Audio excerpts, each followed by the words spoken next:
नमस्कार। मेरा नाम अमरेश कुमार सिंह है और मैं भारतवासी हूँ, हिंदी वासी हूँ, ये बताने की जरूरत नहीं है। लेकिन ये बताना ज़्यादा जरूरी है कि मैं बिहार का रहने वाला हूँ। बिहार से भी मधेपुरा जिला, जिसे अखबारों ने ऑफिशियली भारत का सबसे पिछड़ा हिस्सा बताया हुआ है, मैं वहाँ से आता हूँ। इस वीडियो को बनाने की जरूरत थी। इस वीडियो को बनाने की जरूरत इसलिए थी कि अभी बिहार में चुनाव का माहौल चल रहा है। चारों तरफ तरह तरह का एजेंडा फैलाया जा रहा है, तरह तरह का प्रोपेगेंडा बनाया जा रहा है। हर आदमी बिहार को बनाने में लगा हुआ है। प्रधानमंत्री हो, अलग अलग राज्य के मुख्यमंत्री हो, चाहे हमारे विपक्ष के नेता लोग हो, हर आदमी कोई ना कोई जुमला देने में लगा हुआ है। ऐसा लग रहा है कि अभी हर आदमी बिहार के पीछे एकदम पूरा डेडिकेटेड होकर काम कर रहा है। बिहार की नैया पार होने वाली है और जो भी जीतेगा वो बिहार में चमत्कार कर देगा। वो चमत्कार जो पिछले 15 साल 20 साल में नहीं हुआ। जिसकी भी सरकार आएगी बिहार के एक एक आदमी को एम्प्लॉयमेंट देगी। जिसकी भी सरकार आएगी वो भारत को छोड़ दो, बिहार को सोने की चिड़िया बना देगी। सोने की चिड़िया। ये सारे जुमले सिर्फ चुनावी माहौल को रमाने के लिए, चुनाव को भुनाने के लिए किया जा रहा है। कोई आके कहता है कि हम 70,000 नौकरी देंगे, एक एक बिहारियों के घर में नौकरी देंगे। कहां से दोगे भाई? कहां से दोगे? अपने बाप के घर से दोगे? कहां से दोगे?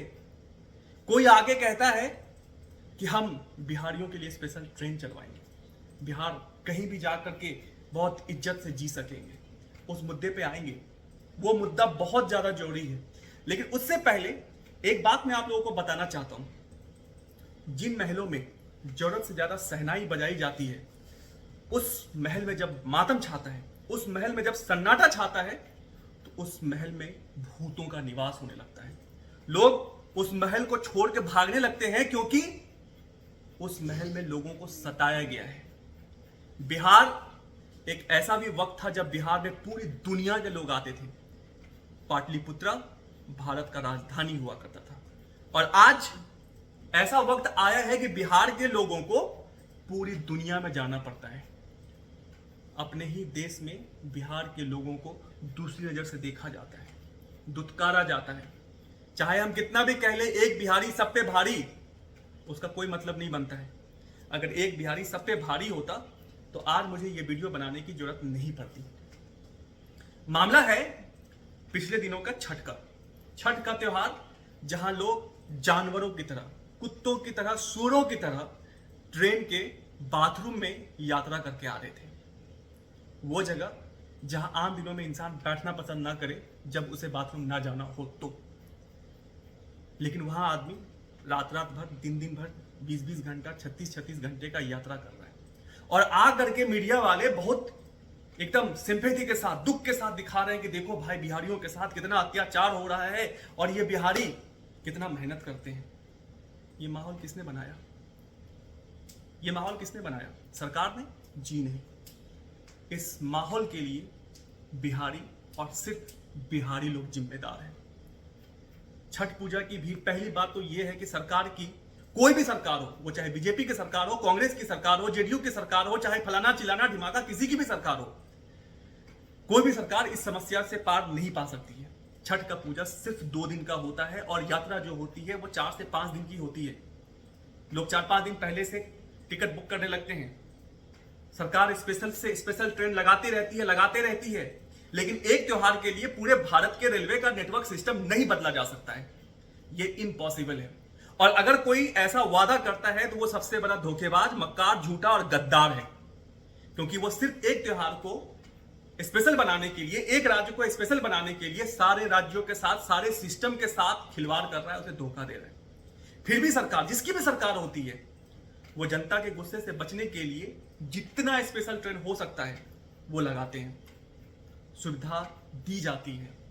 लेकिन फिर भी लोग परेशान होते हैं क्योंकि ये एक ऐसा वक्त होता है जब पूरी दुनिया से, पूरे संसार से, पूरे हिंदुस्तान से बिहारी अपने घर की ओर वापस आते हैं और फिर छठ पूजा जैसे ही खत्म होता है वापस चले जाते हैं मजदूरी करने। बिहार में मजदूर, मजबूर और आईएएस ऑफिसर ही पैदा होते हैं। बड़ा गर्व से कहा जाता है कि बिहार में सबसे ज्यादा आईएएस ऑफिसर पैदा होते हैं। इससे ज्यादा दुर्भाग्य की बात और क्या हो सकती है कि बिहार में सबसे ज्यादा आईएएस ऑफिसर पैदा होते हैं। बिहार में जितने आईएएस ऑफिसर पैदा होते हैं उसका 1/10वां हिस्सा भी अगर बिजनेसमैन पैदा होता ना तो आज बिहार का ये हाल नहीं होता। इस तरह का वीडियो मुझे नहीं बनाना पड़ता और इस तरह की सद्भावना वाले पोस्ट समाचार न्यूज़पेपर्स में नहीं छपते। पहले तो आप लोग ये दिमाग में मत बैठा लेना कि मैं यहाँ पर किसी आईएएस या आईपीएस को टारगेट करने आया हूँ। मेरी औकात नहीं है आईएएस और आईपीएस को टारगेट करने की, और ना ही मैं किसी सरकारी ऑफिसर को टारगेट कर रहा हूँ। भाई मैं भी होता तो मैं पहले ही कह चुका हूँ कि मैं होता तो मैं तो बहुत भ्रष्ट होता, क्लियरली कह चुका हूँ। मैं नहीं हूँ तो नहीं कर पा रहा हूँ, नहीं भ्रष्ट हूँ। और हमारे यहाँ का कॉन्सेप्ट बहुत क्लियर है। जिस समाज में मैं रहा हूँ आज तक, मैं जितने भी लोगों से मिला हूँ और जितने लोगों से मिलता जा रहा हूँ, मैं बहुत बड़े बड़े लोगों से मिल चुका हूँ, मैं बहुत बड़े बड़े लोगों से मिल चुका हूँ, कई देशों के मंत्रियों से मिल चुका हूँ।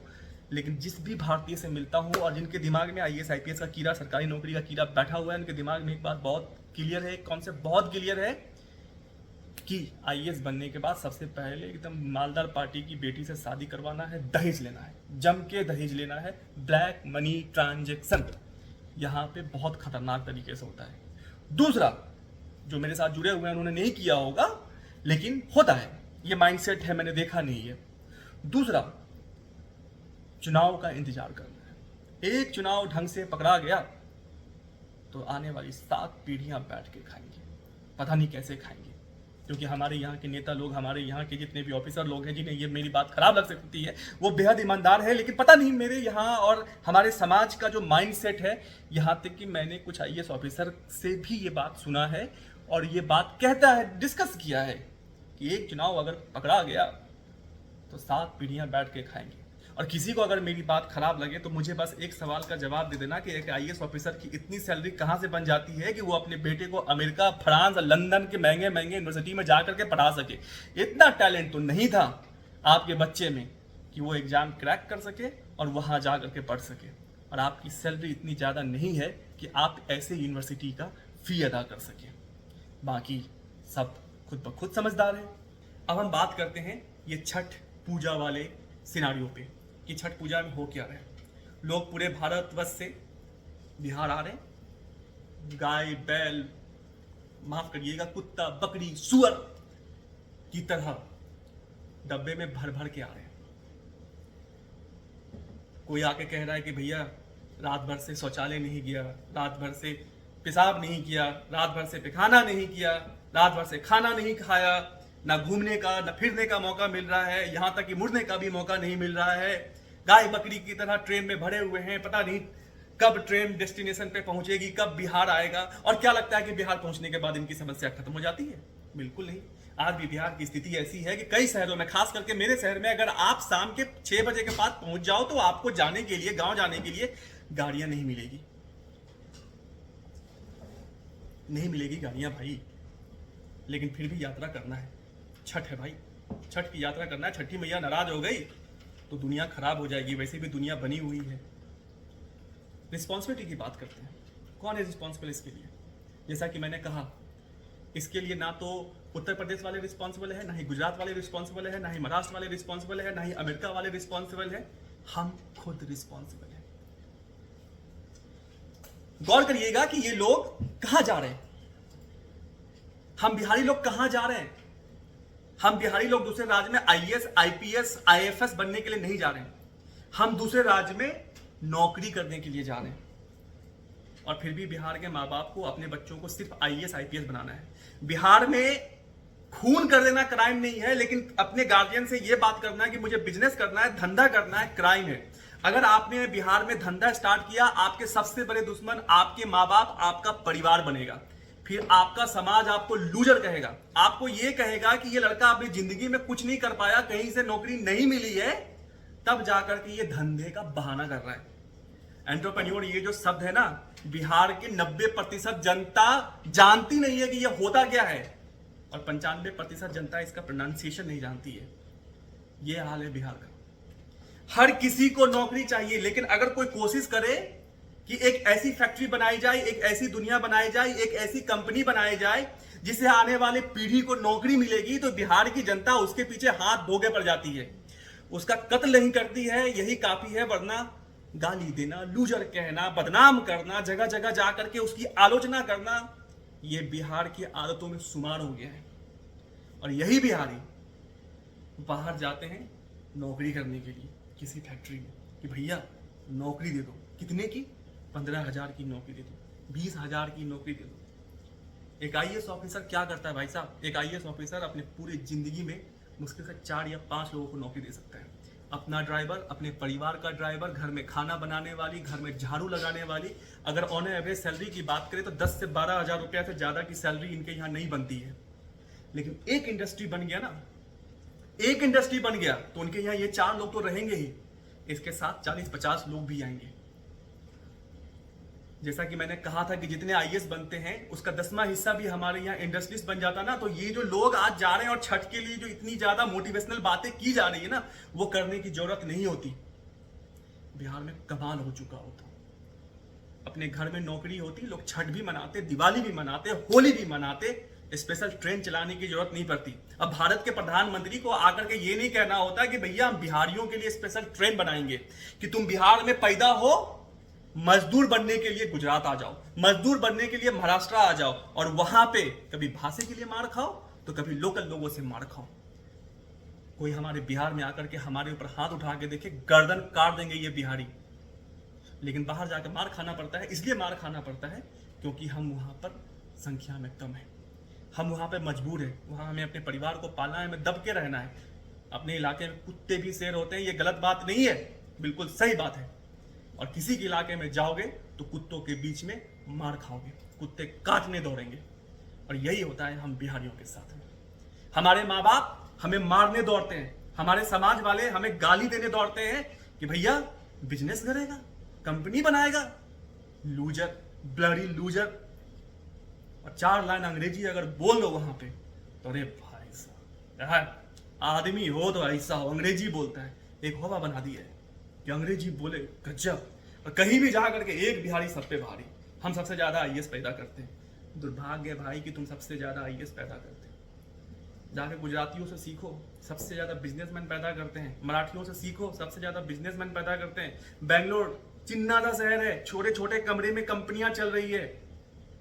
खुद तो खाते ही, अपने परिवार को खिलाते ही, साथ साथ कम से कम 10 लोगों का परिवार चलाते हैं और ए ग्रेड की नौकरी देते हैं। जो सॉफ्टवेयर की जो नौकरी के लिए तुम कुत्ते की तरह दौड़ रहे हो ना, बेंगलोर में जाके देखो, वहां पे जितने भी लोकल लोग हैं, हर किसी ने अपने परिवार को कहीं ना कहीं स्टैब्लिश किया हुआ है। लेकिन नहीं, बिहार में इंडस्ट्री नहीं खोलनी है। सरकार आकर के घोषणा कर रही है कि हम इतने सारे नौकरी देंगे। कहां से देंगे भाई? आपके औकात की बात नहीं है, आप नहीं देंगे, कोई नहीं दे पाएगा, किस पॉसिबल ही नहीं है। फिर आकर के टीवी पर बड़ी बड़ी बातें करिए। जितने भी दलाल हैं, जितने भी वहां पर प्रवक्ता हैं, आकर के बड़ी बड़ी बातें किए जा रही हैं। हर कोई बड़ी बड़ी बातें कर रहा है, हर कोई जुमला दिए जा रहा है कि हम ये करेंगे, हमारी सरकार ये कर रही है। जब तक कांग्रेस के प्रवक्ता थे तब तक कांग्रेस का गुणगान किया, जब तक बीजेपी के प्रवक्ता थे तब तक बीजेपी का गुणगान किया। जैसे ही अदला बदली हुई, गाली देना शुरू कर दिया। इनका तो धर्म मर चुका है। फिर हम आते हैं इलेक्शन एजेंडा जो है। इलेक्शन एजेंडा में मुझे सिर्फ एकमात्र नेता ऐसा लग रहा है अभी जो इंडस्ट्री की बात कर रहा है, वो है पीके। पीके के अलावा हर नेता अपने जुमले का अपना जुमला दे रहा है। यहां तक कि हमारे प्रधानमंत्री भी नहीं आकर के एक बार नहीं कहा कि हम बिहार में इंडस्ट्री बनाएंगे, वो तो स्पेशल ट्रेन बनाने में लगे। तेजस्वी यादव तो घोषणा कर चुके हैं कि हम इतनी नौकरी देंगे, वो कभी दे ही नहीं सकते हैं। कम से कम पीके आकर के कह रहा है कि भैया हम इंडस्ट्री बनाएंगे। और यही एक बात है जो मुझे उस आदमी में सही लगी, और मैं वोट दूंगा तो उसे ही दूंगा। मेरा कोई मतलब नहीं है पीके से, वो इंडस्ट्री की बात कर रहा है और मैं इंडस्ट्री के लिए लड़ने वाला लड़का हूं। मेरे जैसे बहुत सारे बिहारी ऐसे हैं जो इंडस्ट्री का सपना लेकर के बिहार गए थे, लेकिन उनके माँ बाप, उनके समाज ने उनके खाने पर जूता मारा, उन्हें घर से बाहर निकाल दिया। ठीक है, हम तो बाहर आ गए, किसी न किसी तरीके से लड़के झगड़ के लोगों की 2 बातें सुन करके अपनी दुनिया बना ली। लेकिन हम क्यों जाए भाई, वापस बिहार क्यों जाए? गाली खाने के लिए, मार खाने के लिए क्यों जाए? हम भी सोशल नेटवर्क पर आकर के बड़ी बड़ी बातें लोग करते हैं कि बिहार में ये होना चाहिए, बिहार में वो होना चाहिए, ये होना चाहिए, वो होना चाहिए। 2-4 लोग उस पर लाइक भी कर देते हैं, वाव भी कर देते हैं, उसके बाद अच्छी अच्छी कमेंट भी कर देते हैं। तो भैया अच्छी बातें सुनना किसे अच्छी नहीं लगती है? मुझे भी अच्छी लगती है। और हमारे जैसे जितने, मैं तो कुछ भी नहीं हूं, ऐसे बहुत सारे लोग हैं बिहार के जिन्होंने करोड़ों अरबों में बनाया हुआ है, जो बिहार को जाकर के बना सकते हैं, लेकिन अगर वो बिहार जाएंगे तो वहां के सिस्टम में बर्बाद हो जाएंगे। सेमीकंडक्टर की कंपनी खुली थी, उसने हाथ जोड़ते हुए कहा कि मेरी जिंदगी की सबसे बड़ी गलती थी कि मैंने बिहार में सेमीकंडक्टर का कंपनी खोला, बर्बाद हो गया। सरकार की गलती नहीं थी, सरकार से पहले वहां के सिस्टम की गलती थी। किसी ने उस आदमी का साथ नहीं दिया। लोग तो चाह रहे थे कि वो फेल हो जाए। क्यों भाई? बिहार में बिजनेस करना गुनाह है क्या? बहुत बड़ा गुनाह, फांसी की सजा से ज्यादा खतरनाक गुनाह है। अब आईएएस ऑफिसर की बात तो मैंने कर दी, कॉर्पोरेट की बात करते हैं। कॉर्पोरेट में अंबानी आएंगे, अदानी आएंगे, टाटा आएंगे। टाटा तो पहले से थे, टाटा पहले से थे, झारखंड बंटवारे से पहले टाटा बिहार में थे। अगर ये सारे लोग आएंगे ना, तो बेटा याद रखना, तुम्हारा कुछ नहीं होने वाला है। क्योंकि हम आप ही कहते हैं कि बिहार में सबसे ज्यादा आईएएस ऑफिसर हैं। तो इनके जो लौंडे हैं, इनके जो लौंडिया, इनके जो घर के बच्चे हैं ना, ये पहले इन कंपनी में प्लेस्ड होंगे।